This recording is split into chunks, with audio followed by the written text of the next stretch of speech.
അവിടെ കൊയിലാണ്ടിയിൽ വിഷു ആഘോഷത്തിനിടെ ഒരു വിദ്യാർത്ഥി പടക്കം പൊട്ടി മരിച്ചിരുന്നു.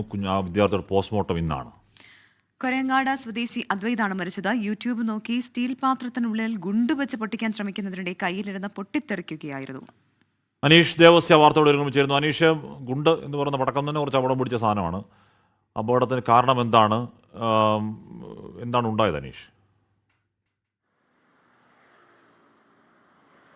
ഹാഷ്മി, ഇന്നലെ ഉച്ചയ്ക്ക് 2:30-ക്കാണ് ഈ അപകടം ഉണ്ടാകുന്നത്. കൊരങ്ങാട് ക്ഷേത്രത്തിന് സമീപം ഈ അദ്വൈതും കൂട്ടുകാരും ഇന്നലെ വിഷു ആഘോഷത്തിനനുസരിച്ച് പടക്കം പൊട്ടിക്കുന്നതിനിടെയാണ് ഇങ്ങനെ ഒരു അപകടം ഉണ്ടായത്. അതായത് യൂട്യൂബ് വീഡിയോയിൽ കണ്ട ഒരു അപകടകരമായ പരീക്ഷണം അനുകരിക്കാൻ ശ്രമിക്കുന്നതിനെയാണ് ഇങ്ങനെ ഒരു അപകടം ഉണ്ടായെന്നാണ് പോലീസ് നൽകുന്ന വിവരം. അതായത് ഈ അദ്വൈത് ഇന്നലെ ഈ സ്റ്റീൽ പാത്രത്തിനടിയിൽ വെച്ച് ഗുണ്ട് പൊട്ടിക്കാൻ ശ്രമിച്ചിരുന്നു. ഈ ഗുണ്ട് പൊട്ടിയതിൻ്റെ ആഘാതത്തിൽ ഈ സ്റ്റീൽ പാത്രം തകരുകയും തുടർന്ന് ഈ സ്റ്റീൽ പാത്രത്തിൻ്റെ ചീളുകൾ ഈ അദ്വൈതിൻ്റെ ദേഹത്ത് പതിക്കുകയും ചെയ്തിരുന്നു.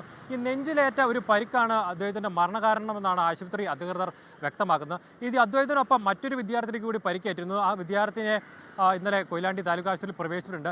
ഈ പരിക്കേറ്റ ഉടൻ തന്നെ അദ്വൈതൻ ഇന്നലെ കൊയിലാണ്ടി താലൂക്ക് ആശുപത്രിയിൽ എത്തിച്ചെങ്കിലും ജീവൻ രക്ഷിക്കാൻ കഴിഞ്ഞില്ല. ഈ അദ്വൈത് 10ാം ക്ലാസ് വിദ്യാർത്ഥിനിയായിരുന്നു. ഇത്തവണ 10ാം ക്ലാസ് SLC എഴുതിയതിനു ശേഷം ഫലത്തിനായി കാത്തിരിക്കുന്ന ഒരു വിദ്യാർത്ഥി കൂടിയായിരുന്നു. ഏതായാലും ഈ അദ്വൈതിൻ്റെ മൃതദേഹം ഇപ്പോൾ പോസ്റ്റ്മോർട്ടം നടപടികൾക്കായി കോഴിക്കോട് മെഡിക്കൽ കോളേജ് ആശുപത്രിയിൽ എത്തിച്ചിട്ടുണ്ട്.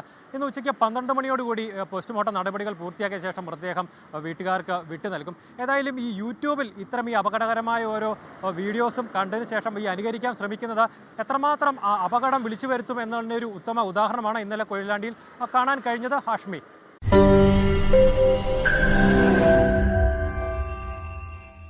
ലോകത്തെവിടെയായാലും ഏത് സമയത്തും 24 വാർത്തകളും ഓഗ്മെന്റഡ് റിയാലിറ്റി പാക്കേജുകളും എക്സ്പ്ലെയിനറുകളും വിശദമായി കാണാൻ ഞങ്ങളുടെ യൂട്യൂബ് ചാനൽ നിങ്ങൾക്ക് സബ്സ്ക്രൈബ് ചെയ്യാം.